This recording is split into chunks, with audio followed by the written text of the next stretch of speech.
નમસ્કાર વિદ્યાર્થી મિત્રો, હું દુધાત ફેનિલ વેટ ડિજિટલ એજ્યુકેશનમાં આપ સૌ વિદ્યાર્થી મિત્રોનું હાર્દિક સ્વાગત કરું છું. તો આજે આપણે ધોરણ 6 વિષય કુતૂહલ એટલે કે વિજ્ઞાન, તેમાંનું ચેપ્ટર નંબર કેટલામું છે? ત્રીજું. બરાબર. ચાલો, તો ત્રીજા ચેપ્ટરનું નામ શું છે? તો કે ઉચિત ખોરાક, જે સ્વસ્થ શરીરનો શું છે? માર્ગ છે. બરાબર. તો એ ચેપ્ટરનો કેટલામો લેક્ચર જોઈએ છીએ આજે? બીજો લેક્ચર. બરાબર. ચાલો, તો આપણે ક્યાંથી શરૂઆત કરવાની છે? તો કે જેમ જેમ સમય પસાર થતો ગયો એમ રસોઈ કરવાની જે પદ્ધતિ છે એ કેવી થતી ગઈ? બદલાતી ગઈ. પહેલાં તમને ખ્યાલ છે, તમે જ્યારે બરાબર કૃષ્ણ ભગવાનની કોઈ સિરિયલ જોતા હોય, એનું બાળપણ જુઓ, બરાબર, તેમાં જે ગોપીઓ છે એ બધી શું કરતી હોય? છાશ છે એ બનાવવા સમયે દહીં છે એક માટલામાં નાખ્યું હોય અને એમાં એક વલોણું, જેને આપણે શું કહીએ? વલોણું. બે દોરીના છેડા હોય, વારા ફરતી ખેંચે ધકેલે, ખેંચે ધકેલે, બરાબર. એટલે અંદર છે એ છાશ છે શું થાય? ગોળ ગોળ ફરે. દહીં છે ગોળ ગોળ ફરે ને એમાંથી ધીમે ધીમે છાશ બને અને ઉપર સરસ મજાનું શું તરતું હોય? માખણ. એ કૃષ્ણ ભગવાનને બહુ ભાવતું. બરાબર. તો એવી રીતના અહીંયા ત્યારે એ શું કરે? એને કહેવાતું લાકડાનું વલોણું, જે હાથથી ચાલતું. અને પછી કોનું સંશોધન થયું વિજ્ઞાનમાં? બરાબર. વૈજ્ઞાનિકો દ્વારા. તો કે ઇલેક્ટ્રિક મોટરનું, જે વિદ્યુત વડે ચાલે એવી મોટર. બરાબર. સ્વિચ પણ ગોળ ગોળ ફરવા માંડે. તો પછી ઓલું ફેરવવું પડશે ગોળ ગોળ? નહીં. બરાબર.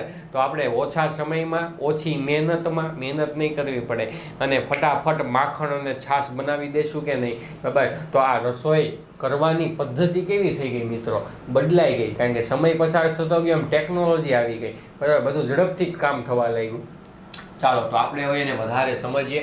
ચાલો, તો તમે શીખ્યા છો કે દરેક રાજ્યમાં ખોરાકની આદત કેવી હોય છે મિત્રો? અલગ અલગ હોય છે. અને આપણી ખોરાકની પસંદગી તેમજ ખોરાક તૈયાર કરવાની પદ્ધતિઓ એકબીજાથી કેવી હોઈ શકે?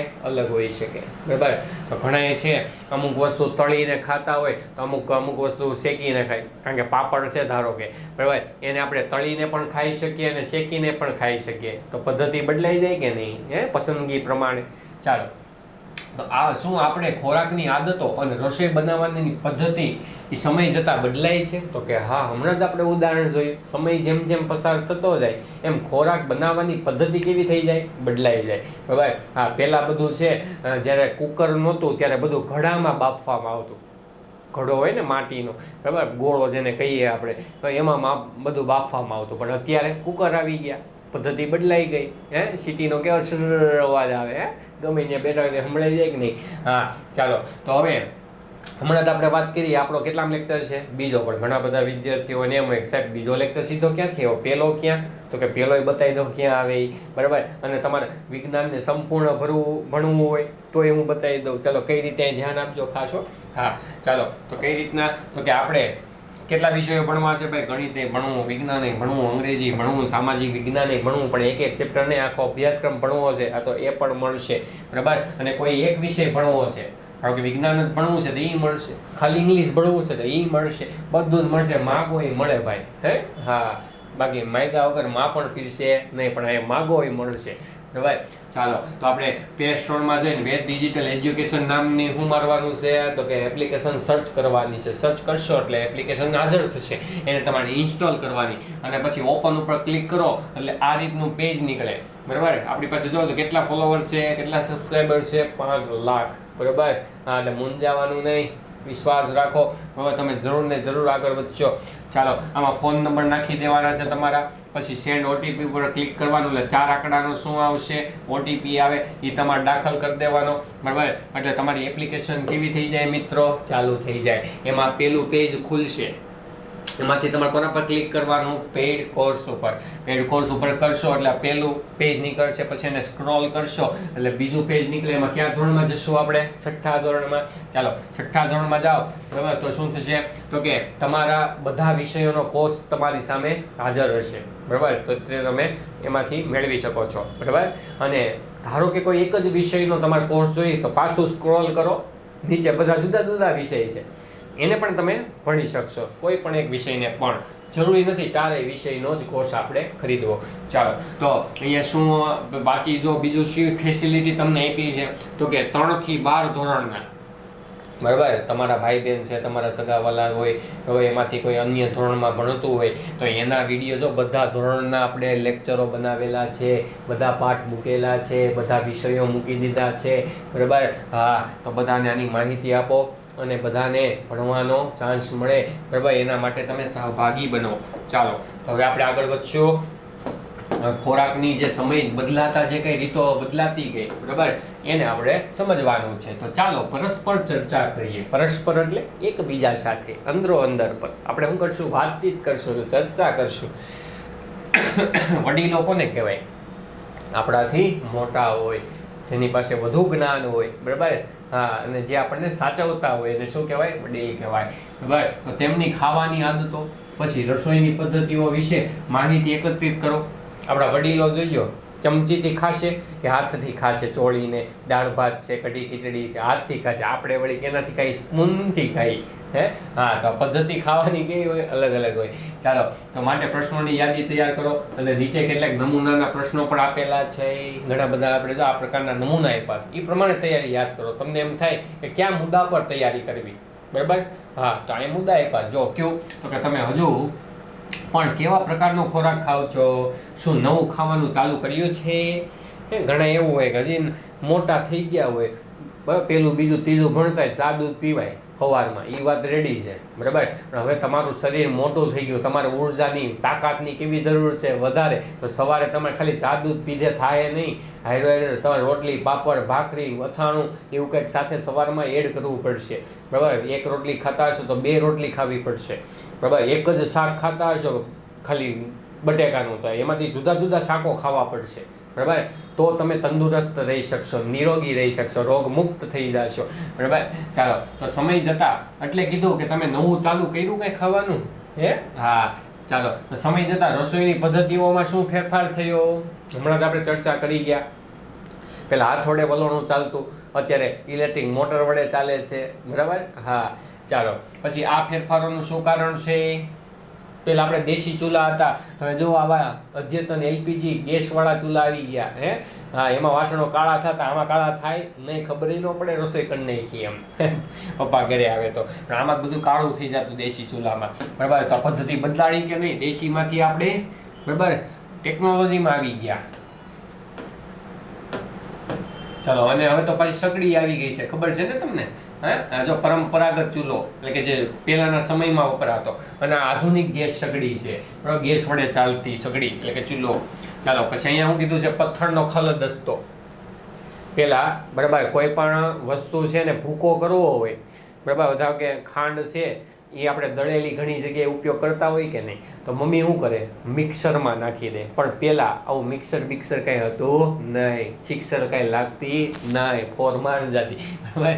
હા, તો અહીંયા પથ્થરનો ખલદસ્તો એટલે કે પથ્થર છે, બરાબર, એમાં ખાડો કરી દેવામાં આવે, બરાબર, એમાં ખાંડ નાખવામાં આવે, અને બીજો પથ્થર જે લાંબો હોય આની જેમ, બરાબર, આમ લાંબો, અને નીચે આમ ગોળ વાળેલો હોય, અને પછી તમે એને આમ ખાંડો મારો, બરાબર, અને પછી ખાંડ છે એ કેવી થઈ જાય? ભૂકો થઈ જાય, એટલે દળાઈ જાય. એવી રીતના દળવામાં આવતું, બરાબર. હા, તો આ એને શું કહેવાય? પથ્થરનો ખલદસ્તો. અત્યારે એનું સ્થાન અત્યારે કોણે લઈ લીધું છે? તો કે ઇલેક્ટ્રિક ગ્રાઇન્ડર, બરાબર, જેને આપણે શું કહીએ છીએ? મિક્સર. આ શું છે? મિક્સર, બરાબર. બધું મિક્સ કરી નાખે એમ, એટલે મિક્સર. તો સમયની સાથે રસોઈના સાધનોમાં શું આવ્યા? ફેરફાર આવ્યા. ચાલો, તો તમે લીધેલી ઇન્ટરવ્યુના તારણો શું છે? તમે હમણાં શું કર્યું? બધી બાબતોને નોંધી કે નહીં? છેલ્લે શું તારણ મેળવ્યું? બરાબર. ચાલો, તો રસોઈની રીતો કે જે રાંધણ કળા, કેવી કળા છે? રાંધણ કળા, બરાબર, ની પદ્ધતિઓ અથવા રાંધણની પ્રથા, બરાબર. હા, રાંધણની પ્રથા એટલે રાંધવાની રીત, બરાબર. ચાલો, પણ કહેવામાં આવે છે તે સમયની સાથે બદલાય છે. રાંધવાની જે રીત છે, પ્રથા છે, બરાબર, કળા છે, એ કેવી થઈ ગઈ છે? બદલાઈ ગઈ છે, બરાબર, કારણ કે સમય બદલાયો છે. તો પરંપરાગત અને આધુનિક રાંધણ પ્રથાઓ વચ્ચે નોંધપાત્ર તફાવત છે. નોંધપાત્ર એટલે ઘણો બધો, બરાબર. હા, જે બધાને ખબર છે એવો ફેરફાર એટલે નોંધપાત્ર કહેવાય.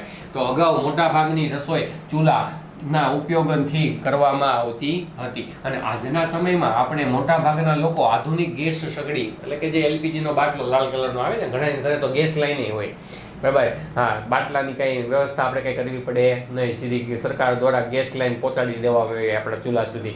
બરાબર, કોઈથી બાટલો લેવો જ ન જવો પડે, સતત આવ્યા જ રાખે ગેસ. બરાબર, અને પછી સતત બિલે ભર્યા જ રાખવાનું. ચાલો, તો નો ઉપયોગ કરી રસોઈ બનાવે છે. અને અગાઉ મોટા ભાગનું પીરસવાનું કામ ખલદસ્તા, બરાબર, જે પીસવાનું જે કામ છે, બરાબર, જે આપણે હમણાં ખાંડું હતું ને, ખાંડનો ભૂકો કરી નાખ્યો, બરાબર, એવી રીતના ખલદસ્તા વડે એનો ઉપયોગ કરવામાં આવતો. પણ અત્યારે હાલના સમયમાં, બરાબર, પીસવાની સરળતા કોના માટે સરળ થઈ ગયું છે આપણે, તો કે ઇલેક્ટ્રિક ગ્રાઇન્ડર વડે, જેને આપણે મિક્સર કહીએ છીએ, નો ઉપયોગ કરીએ છીએ. અને રાંધવા અને પીરસવાની સિવાયની અન્ય રીતો હતી તે શોધો. બરાબર, અન્ય રીતો આપણે વળવાળાનું હમણાં કીધું કે નહીં, જે મોટર સ્થાન લઈ લીધું.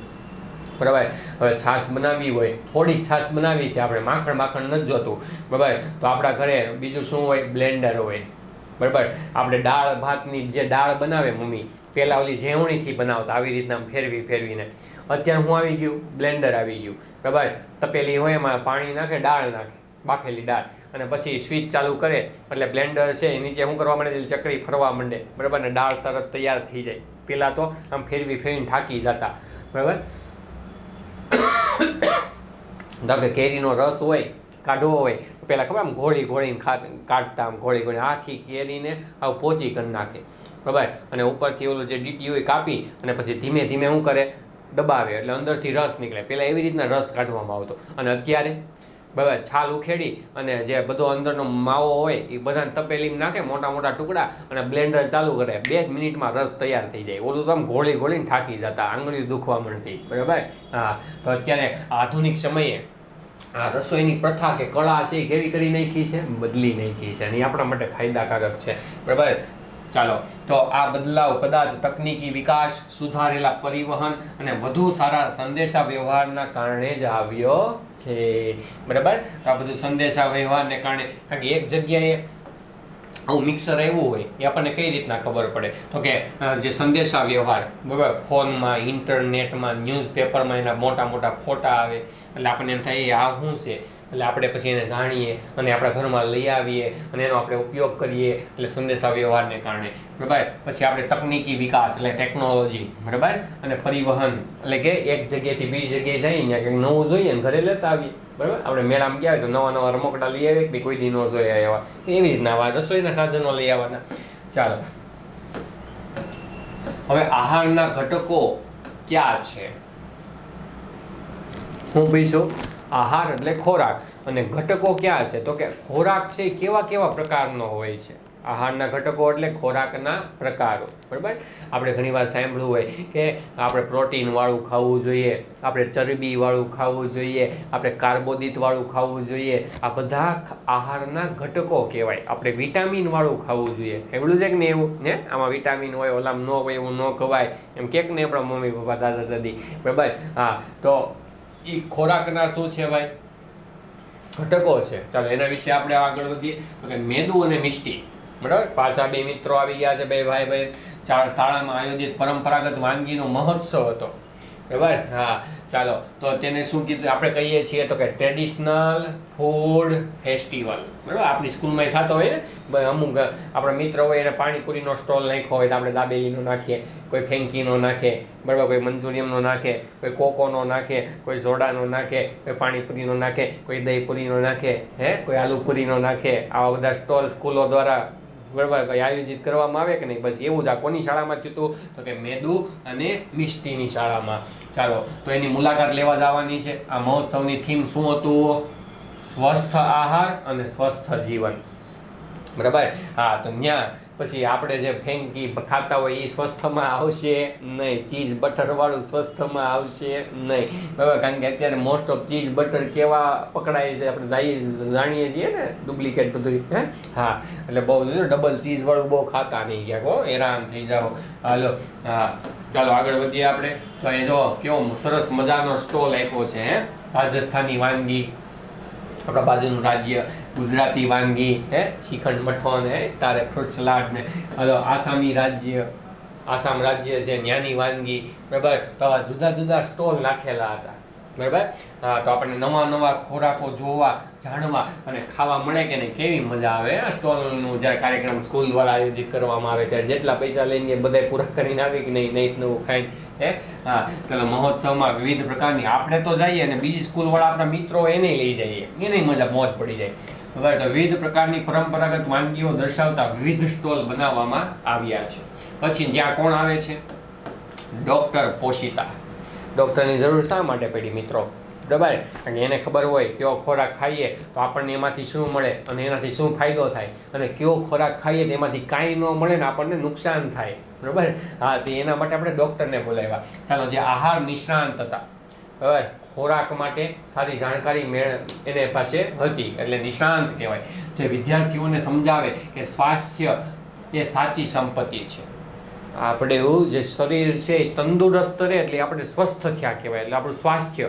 બરાબર. જે આપણી આપણે સાજા હશું તો બધું ખાઈ શકશું, આપણે જીવતા હશું તો બધું ખાઈ શકશું. બરાબર. તો એટલા માટે આપણું સ્વાસ્થ્ય છે એ આપણા જીવનની શું છે? સંપત્તિ છે. એટલે આપણે સારો ખોરાક ખાવો જોઈએ. બહારનું સાવ કેવું ખાવું જોઈએ? ઓછું ખાવું જોઈએ. રેકડીઓ બહુ કેવું ઊભું રહી જવું જોઈએ? ઓછું ઊભું રહી જવું જોઈએ. બરાબર. હા, ચાલો, તો અહીંયા હવે આપણે ડૉક્ટર શું કહે છે આપણે જોવાનું છે.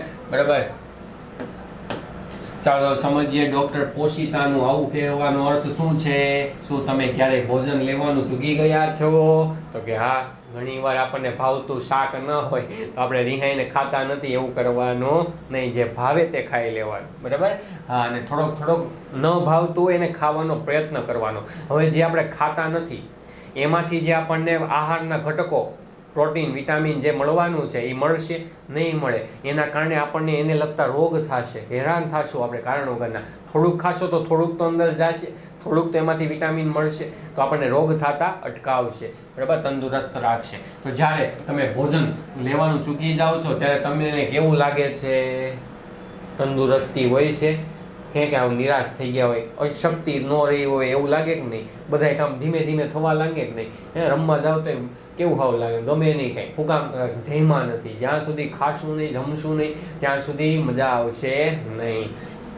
તો જ્યારે આપણે અમુક સમય સુધી ભોજન લેતા નથી ત્યારે આપણે થાક, અશક્તિ એટલે કે શક્તિ વગરનું શરીર થઈ જાય ને અશક્તિ કહેવાય, અનુભવીએ છીએ. તો તમારા મતે મેરેથોન રેસ દરમિયાન અને રેસ પછી દોડવીર ગ્લુકોઝનું પાણી પીતો હોય છે, કારણ કે ગ્લુકોઝમાંથી આપણને સૌથી વધારે શક્તિ મળે.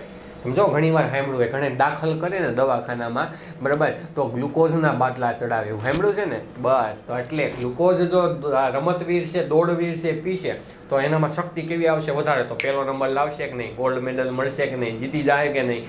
હા, એટલા માટે ગ્લુકોઝ વધારે આપણા માટે જરૂરી છે. ગ્લુકોઝ કેમાંથી પ્રાપ્ત થાય? તો કે ગળ્યા પદાર્થોમાંથી. બરાબર. મોસ્ટ ઓફ વધારે. હા, ચાલો, તો ગ્લુકોઝ ત્વરિત ઉર્જા પૂરી પાડે છે. તરત જ એમાંથી ઉર્જા મળે, આપણે કાંઈ વાર ન લાગે. ગ્લુકોઝ એ કેવું છે?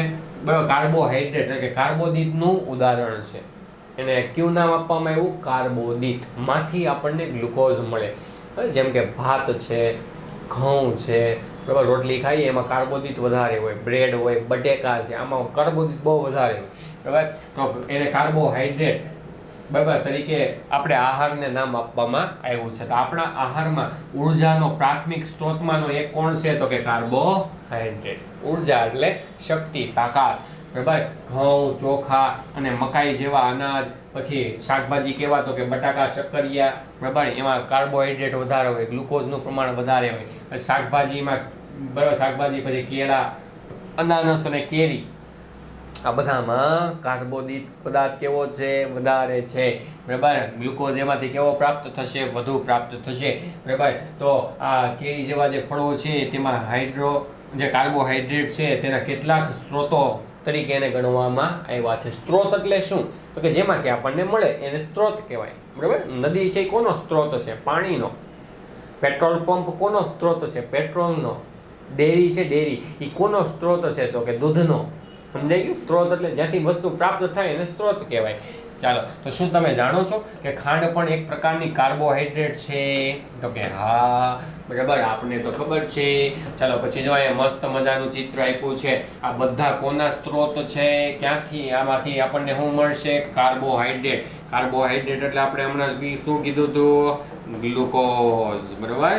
ચાલો, જે આપણને શું આપે છે? ફટાફટ ઉર્જા શક્તિ આપે છે. ને આપણે બધું ફટાફટ જ જોતું હોય, કઈ વાર લાગી હાલે? હે, પપ્પા પાસે કંઈક માંગ્યું હોય તો એવું ના રાહ જોતા હોય કે નહીં, પપ્પા ક્યારે આવશે, મમ્મી ફોન કરો ને. હે હા, ચાલો, તો તમારે ફટાફટ જ જોતું હોય બધું. તમારા મતે શિયાળામાં પણ ફટાફટ લેસન કરી લેવું હો પાછું. ઈ ક્યાં રોંગ કાઢી સાહેબ, રેવા દો ની ગા. હા, તો પરંપરાગત આહારના ભાગરૂપે લાડુ ખાવાનું કેમ પસંદ કરીએ છીએ? આપણે જોજો ગમે એને જમણવાર હોય તો લાડુ તો હોય જ, બરાબર. કાં ચૂરમાના હોય, કાં મેંદા રવાના હોય, બરાબર. કાં પછી ઓલા લીસા લાડુ આવે ચણાના લોટના એ હોય, બરાબર. કાં પછી ઓલા સ્વામિનારાયણમાં ઓલા મગજના લાડુ હોય મસ્ત મજાના. હે, આ તો લાડુના એટલા બધા પ્રકાર આવે. તો લાડુનો મુખ્ય ઘટક તરીકે ચણાનો લોટ અથવા ઘઉંનો લોટ, પછી ઘી અને ગુંદ નાખવામાં આવે, બરાબર. ગુંદ એટલે શું? તો કે ખાદ્ય ગુંદર, બરાબર. વનસ્પતિના થડમાંથી જે ગુંદર નીકળે ને, હા, એને આપણે શેકીને બાફીને તળીને ઘણા ઘીમાં તળે, હે, અને પછી આવા લડ્ડુમાં નાખે. બહુ ગુણકારી છે આપણા માટે. સાંધાના દુખાવા બંધ થઈ જાય. હે, હા. ચાલો, સૂકો મેવો એટલે હું? કાજુ, બદામ, અખરોટ, પિસ્તા. મજા આવી જાય કે નહીં? અંજીર. હાલો, ખાદ્ય બીજ. ખાદ્ય બીજ એટલે કોણ? તો કે બરાબર, મગજતરી. કેવી તરી? મગજતરી, બરાબર. કેવી આવે મગજતરી? તો કે આવી રીતના આ મગજતરી હોય, બરાબર. આવા આકારની સફેદ અને લીલાશ પડતી હોય, પીળાશ પડતી, બરાબર. પછી ખસખસ. જ્યારે આપણે ચૂરમાના લાડુ બનાવે ને મમ્મી, બરાબર, ત્યારે ઝીણી ઝીણી દાણી હોય આવું, બરાબર. તો એ ખસખસ કહેવાય. શું કહેવાય? ગોળ ગોળ દઈડી જાય, જરીક ફૂંક મારે કે ક્યાંય પૂગી જાય, બરાબર. હા, તેને ખસખસ કહેવાય. તો ઘી અને વિવિધ પ્રકારના તેલને અન્ય પ્રકારના આહાર ઘટક હેઠળ વર્ગીકૃત કરવામાં આવ્યા છે, જેને ચરબી કહેવામાં આવે છે, બરાબર. આને શું કહેવામાં આવે છે? ચરબી. આમાં મોટા ભાગે કયો ઘટક આવેલો છે? ચરબી. અત્યાર સુધી જે વાત કરતા હતા એ કોની હતી? બરાબર, હાઇડ્રોકાર્બોનેટની, બરાબર, અથવા કાર્બોહાઈડ્રેટની એટલે કે ગ્લુકોઝની. હવે કોની વાત કરીએ છીએ આપણે? ચરબીની. આ બીજો ઘટક છે. પહેલો કયો ઘટક હતો? કાર્બોદિત એટલે કે ગ્લુકોઝ, જેમાંથી પ્રાપ્ત થતો હતો. બીજો કયો આવશે? ચરબી. ચાલો, બીજું આપણને શું કીધું છે? તો કે હા, મારા દાદીએ મને કહ્યું હતું કે ઘી અને સૂકા મેવાથી ભરપૂર લાડુ આપણા શરીરને ગરમ રાખવા માટે ઉર્જા પૂરી પાડે છે. તો ક્યારે ખવાય? આ શિયાળામાં ખવાય, આપણને લાભ મળે, બરાબર. ચાલો, હવે ચરબીનો સ્ત્રોત વનસ્પતિ અથવા પ્રાણીઓ હોઈ શકે છે. ચરબી જો ક્યાંથી મળે? તો કે વનસ્પતિમાંથી તો મળે જ છે ચરબી. હમણાં આપણે બધું જોઈ ગયા, બરાબર. સૂકા મેવા, બરાબર. પછી જે આપણા તેલી પદાર્થો છે, મગફળી ખાઓ તમે, માંડવી, બરાબર, ખારી સિંગ, હે, હા, તલ ખાઓ છો ને મુખવાસમાં તલ, બરાબર. એ બધામાંથી ચરબી મળે આપણને. શું મળે? ચરબી. સોયાબીન ખાઓ, એમાંથી ચરબી મળે, બરાબર. હા, ચરબીયુક્ત બધા ખોરાકો છે, એ વનસ્પતિમાંથી મળે છે. હવે તો બીજું શું કીધું? પ્રાણીઓમાંથી. પ્રાણીઓમાંથી કઈ રીતના ચરબી મળે? તો કે દૂધ છે, એમાં ચરબીનું પ્રમાણ વધારે હોય. જો દૂધ તમે વેચવા જાઓ, દૂધનો ધંધો કોઈ કરતા હોય ને જવાનું, બરાબર, તો ફેટ માપે. ફેટ એટલે એને ગુજરાતીમાં શું કહેવાય? ચરબી કહેવાય, બરાબર. ચાલો, તો દૂધમાંથી, ઘીમાંથી, માખણમાંથી, એમાંથી આપણને પ્રોટીન અને શું મળવાનું છે? ચરબી મળવાનું છે, બરાબર. ચાલો, તો જેમ કે મગફળી, અખરોટ, નાળિયેર, બદામ જેવા સૂકા મેવાના બીજ અને અન્ય બીજ જેવા કે, બરાબર, કોળાના બીજ, બરાબર, પછી સૂર્યમુખીના બીજ ચરબીના કેટલાક સ્ત્રોત છે. હમણાં કીધું સ્ત્રોત એટલે આ બધામાંથી આપણને ચરબી પ્રાપ્ત થાય, મળે. તો ચરબી એ સંગ્રહિત ઉર્જાનો સ્ત્રોત છે. આપણા શરીરમાં ચરબી હોય અને ખાવાનું બંધ કરી દો તો આપણું શરીર ઉર્જા કેમાંથી મેળવશે? ચરબીમાંથી, બરાબર. તો ચરબી છે એ ઉર્જાનો શું કરે? સંગ્રહ કરે, ભેગું કરી રાખે, બરાબર. આપણે પેન્સિલ છે, બરાબર, એનું આખું બોક્સ લઈ લઈએ કે નહીં? એટલે વારાફરતી આપણે સ્ટેશનરી ધક્કો ખાવો પડે નહીં, બરાબર. ચોપડા છે એ ડઝનમાં લઈ લઈએ કે નહીં? સીધા 12, 24, હે, એવી રીતના. એટલે વારંવાર આપણે એના માટે અહીંયા દોડતું જવું પડે નહીં, હેરાન થઈએ નહીં. તો એવી જ રીતના આપણા શરીરમાં આપણે સતત આખો દિવસ શું જોઈએ? ઉર્જા જોઈએ. એનો સંગ્રહ કોણ કરી રાખે? ચરબી કરી રાખે. તરત કોણ આપે? તો કે કાર્બોદિત પદાર્થ, હે, હા, કોણ? તો કે ગ્લુકોઝ. પણ ધીમે ધીમે કોણ આપશે? તો કે ચરબી આપશે. તો આ બે ઉર્જા આપનાર આહારના ઘટકો થયા, બરાબર.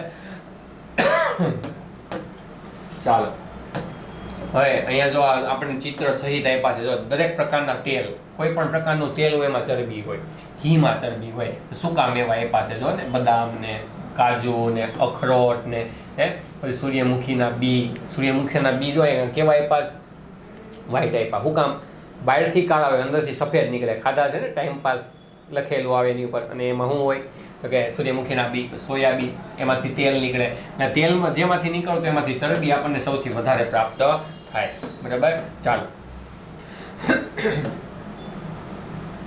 હવે અહીંયા કીધું છે કાર્બોહાઈડ્રેટ અને ચરબી આપણને વિવિધ પ્રવૃત્તિ કરવા માટે શું પૂરી પાડશે? ઉર્જા. એક માર્કનો સવાલ કે ચરબી અને બરાબર કાર્બોહાઈડ્રેટ છે એ આપણને શું આપે છે? તો કે ઉર્જા આપે છે. બરાબર, ચાલો તેમને ઉર્જા વર્ધક ખોરાક, વર્ધક એટલે ઉર્જા વાળો, બરાબર, હા, વર્ધક એટલે સહિતનું એની સાથે, બરાબર, કહેવામાં આવે છે. મુખ્ય સ્ત્રોત તરીકે કાર્બોહાઈડ્રેટ અને ચરબી ધરાવતી હોય તેવી વધુ ખાદ્ય ચીજો ઓળખો. બરાબર, આપણે એને ઓળખવાની છે. આપણને ન સમજે તો આપણા શિક્ષકોને પૂછવાનું છે, મમ્મી પપ્પાને પૂછવાનું છે કે કેમાંથી વધારે આપણને ચરબી અને કાર્બોહાઈડ્રેટ પ્રાપ્ત થાય. બરાબર, ચાલો હવે જો અહીંયા સરસ મજાનું એક ક્યાંનું રીચ આપ્યું છે, જંગલનું આપ્યું છે કે ધ્રુવીય પ્રદેશો એટલે કે બરફીલું, બરફમાં રહેતું શું આપ્યું છે? રીચ આપ્યું છે. તો ધ્રુવીય રીચ, ધ્રુવીય એટલે જ્યાં બરફ, બરાબર, જમીન કેનાથી ઢંકાયેલી રહેતી હોય મોટા ભાગના મહિનાઓમાં? તો કે બરફથી. બરાબર, તો એને ધ્રુવીય કહેવાય. તો ધ્રુવીય રીછ એટલે કે જે રીછ બરફવાળા વિસ્તારમાં રહે છે, પોતાની ચામડી નીચે ઘણી બધી ચરબી એકઠી કરે. શું કામ? કે શિયાળામાં નકરો બરફ પડે તો જમીન અને વૃક્ષો બધા કેનાથી ઢંકાઈ ગયા હોય? બરફથી ઢંકાઈ ગયા હોય. બરાબર, ઘણીવાર આપણે વિડીયો જોઈએ છે ને, અમેરિકાના, પછી આપણે જમ્મુ કાશ્મીરના, બરાબર, ઉત્તરાખંડના, ત્યાં બધે બરફ વર્ષા થાય તો કાંઈ દેખાય નહીં, રોડ બધા કંઈ રોડ બોર્ડ જેવું લાગે જ નહીં, બધું બરફ જ દેખાય. બરાબર, તો ત્યારે આને ખોરાક મળશે જંગલી પ્રાણીઓને? નહીં, પણ એના શરીરમાં ચામડી નીચે નકરી ચરબી હોય. ચરબીમાંથી ધીમે ધીમે શું મેળા કરે? ઉર્જા મેળા કરે, એટલે જીવી શકે, મૃત્યુ પામે નહીં. બરાબર, ઘણા બધા મહિનાઓ આવી રીતના જીવી શકે. તો આ ચરબી ઉર્જાનો સ્ત્રોત તરીકે શું કરશે? કામ કરશે, એમાંથી ઉર્જા નીકળ્યા કરશે. તે તમને મહિનાઓ સુધી શીત નિંદ્રા એટલે કે એ ઠંડી નિંદ્રામાં પડ્યું રહે, હૂતું રહે, જાગે જ નહીં. ઉતારી તો ઉર્જાનો ઉપયોગ થાય નહીં. ઉઠી એટલે હખણા બેહીએ આપણે નહીં, બરાબર, ઠેકણા મારીએ, કૂદકા મારીએ, કેટલી વસ્તુ હેરફેર કરી નાખીએ, મમ્મીને હેરાન કરીએ, આપણા બેન હોય, આપણા ભાઈ હોય એને હેરાન કરીએ. બરાબર, હા, અને આજુબાજુવાળાને ઘણીવાર હેરાન કરી આવીએ. હા, ચાલો, એટલે શીત નિંદ્રા દરમિયાન, બરાબર, ખાધા વિના ટકી રહેવા માટે શું બનાવે છે? આ ચરબી ઉર્જા આપીને સક્ષમ બનાવે છે, એને મૃત્યુ થશે નહીં. બરાબર, એટલે એને ધ્રુવીય રીછ તરીકે આપણે એને ઓળખીએ છીએ. ચાલો હવે વાત આવે છે પ્રોટીનની. આપણો આહારનો ત્રીજો મુખ્ય ઘટક, કેટલામો? ત્રીજો, જેને આપણે શું કહીએ છીએ? પ્રોટીન. પેલું કયું હતું? બરાબર, કાર્બોહાઈડ્રેટ, બરાબર, જેને કાર્બોદિત કહીએ છીએ. બીજું શું હતું? ચરબી. અને ત્રીજું પ્રોટીન. બરાબર, હા, ચાલો, કેવું ટીન? પ્રોટીન. ચાલો, તો પ્રોટીન આપણા ખોરાકનો એક મહત્વપૂર્ણ ઘટક છે, જે દૂધની બનાવટો અને કઠોળમાંથી ખાસ આપણને પ્રાપ્ત થાય છે. સૌથી વધુ પ્રોટીન છે આપણને કઠોળમાંથી મળે. ચણા છે, મગ છે, વાલ, તુવેર, બરાબર, મઠ, અડદ, આ બધા શું છે? કઠોળ છે. બરાબર, એમાંથી આપણને સૌથી વધુ પ્રોટીન મળે. રમતવીરોને તેમના સ્નાયુઓ મજબૂત કરવા માટે વધુ માત્રામાં પ્રોટીનની જરૂર હોય છે. તો આપણા સ્નાયુઓ કેનાથી મજબૂત બને? આપણે વધારે તાકાતવાર કેનાથી બનશે? તો કે પ્રોટીનથી બનશું. બરાબર, શરીર મજબૂત બનશે. લોકો વનસ્પતિ તેમજ પ્રાણીઓમાંથી શું મેળવે છે? પ્રોટીન મેળવે છે. બરાબર, હા, વનસ્પતિજન્ય પ્રોટીનના કેટલાક ઉત્તમ સ્ત્રોતો કોણ છે? દાળ. કઈ દાળ? તુવેરની દાળ હોય, ચણાની દાળ હોય, મગની દાળ હોય, ઘણી બધી દાળ આવે, મસૂરની દાળ આવે. હા, ચલો, કઠોળ, પછી વટાણા, સૂકા મેવો, બરાબર, એ આપણને ક્યાં આપ્યું છે? આકૃતિમાં આપ્યું છે. બધી જો આ વનસ્પતિમાંથી મળતું પ્રોટીન છે અને પ્રાણીમાંથી મળતું પ્રોટીન છે. હા, આ બધું પ્રાણીમાંથી મળે. જો આ માંસ છે, આ મછલી છે, આ ઈંડા છે, બરાબર, આપણું પનીર છે, આ દૂધ છે, બરાબર, આ બધામાંથી પ્રોટીન તો આપણને પ્રાપ્ત થાય, પણ આ બધું પ્રાણીમાંથી ના વનસ્પતિમાંથી. તો પ્રોટીનના પ્રાણીજન્ય સ્ત્રોત દૂધ, પનીર, ઈંડા, માછલી, માંસ, બરાબર, જે આકૃતિ આપણને અહીંયા બતાવ્યા છે. પ્રોટીનયુક્ત ખોરાક આપણા શરીરની વૃદ્ધિ અને સમારકામ માટે મદદ કરે છે. વૃદ્ધિ એટલે તમે નાનામાંથી કેવા થયા મોટા, બરાબર. નાના હતા તે કેમાં હમાઈ જતા, ખોવામાં હમાઈ જતા, ખોળામાં બે જતા, બરાબર. અત્યારે તો ખોળાની બહાર નીકળી જાવ ને હોતા હોય તો, બરાબર. હા, એવડા મોટા છે તેને કહેવાય વૃદ્ધિ. શું કહેવાય? વૃદ્ધિ કહેવાય, બરાબર. ચાલો, તો તેથી તેમને શરીર વર્ધક ખોરાક, બરાબર, શરીરને પ્રાપ્ત થતો ખોરાક, બરાબર, કહેવામાં આવે છે, બરાબર. ચાલો, કારણ કે શરીર માટે શું કર્યું એણે? વૃદ્ધિ અને સમારકામ. હા, જો સમારકામ એટલે શું? તમને ક્યાંય વાગ્યું છે, બરાબર, છોલાઈ ગયા છો, લોહી નીકળી ગયું છે, ચામડીમાં ચેકા પડી ગયા છે, ચીરા પડી ગયા છે, બરાબર, તો એ પાછી હોય એવી ને એવી થઈ જાય કે નહીં? હોય એવી ને એવી થઈને સમારકામ થયું કહેવાય, બરાબર. હતું એવું ને એવું થઈ જવું, પાછા કોષો છે ગોઠવાઈ જવા, જેવા હતા એવા ને એવા, એને સમારકામ થયું કહેવાય, બરાબર. ચાલો, તો અહીંયા આપણે કેટલા પ્રકાર ભણ્યા મિત્રો? આહારના ઘટકના, ખોરાકના ઘટકોના 3. પેલો કયો બોલો તો? કાર્બોદિત એટલે કે હાઇડ્રો, બરાબર, કાર્બોહાઈડ્રેટ. બીજો કયો કીધો? ચરબી, બરાબર. અને ત્રીજો પ્રોટીન. ચાલો, તો વૃદ્ધિ પામતા બાળકો યોગ્ય વૃદ્ધિ અને વિકાસ માટે તેમના આહારમાં પ્રોટીનની માત્રાનો સમાવેશ કરવો ખૂબ જ કેવો છે? આવશ્યક છે. બાળક હોય ત્યારે પ્રોટીનયુક્ત ખોરાક કેવો આપે? વધારે આપે, એટલે બાળકનો વિકાસ ને વૃદ્ધિ કેવી થાય? ઝડપથી થાય, ફટાફટ મોટા થાય. હા, અને આમાંથી કયો ખોરાક તમારા દૈનિક આહારનો ભાગ છે? બરાબર. ચાલો, તો જો હજી આપણને વિશેષ એક જાણકારી આપી છે. હવે આપણે જોવાનું છે, આપણે 3 ઘટકો છે એને જોયા, તો આપણા આહારનો ભાગ સૌથી વધારે કયો છે આપણે જોઈ લેવો, બરાબર. તો તમે ક્યારેક મશરૂમ જોયા હશે. મશરૂમ એટલે શું? તો કે બિલાડીનો ટોપ, બરાબર. હા, કેવો હોય મશરૂમ? તો કે આવી રીતના દાંડી હોય અને ઉપર આવી રીતના છત્રી જેવું હોય, એને આપણે મશરૂમ એટલે કે બિલાડીનો ટોપ કહીએ છીએ. તેઓ મોટે ભાગે ક્યાં હોય? અંધારા અને ભેજવાળા સ્થળોએ ઉગે છે. અને ખાદ્ય મશરૂમ પ્રોટીનમાં, એમાં પ્રોટીન કેવું પ્રાપ્ત થાય? વધુ ને વધુ પ્રાપ્ત થાય આપણને, બરાબર. તો તમને શું લાગે છે કે આપણને ફળો, શાકભાજી, અન્ય વનસ્પતિ આધારિત ખોરાક આપણા દૈનિક આહારમાં સામેલ કરવાની પણ સલાહ શા માટે આપવામાં આવતી હોય છે? ચાલો, તો આપણે નીચેના 2 કિસ્સા દ્વારા ખોરાકના અન્ય ઘટકો વિશે સમજીએ. પણ અત્યારે અન્ય ઘટક વિશે નથી સમજવું, હજી 2 ઘટકો બાકી છે. ક્યાં? તો કે વિટામિન અને ખનિજ ક્ષાર, બરાબર. કે હવે આના પછીના લેક્ચરમાં આપણે જોવાનું છે. તો આજને, બરાબર, આપણે અહીંયા સુધી રાખશું. જય હિન્દ, જય ભારત.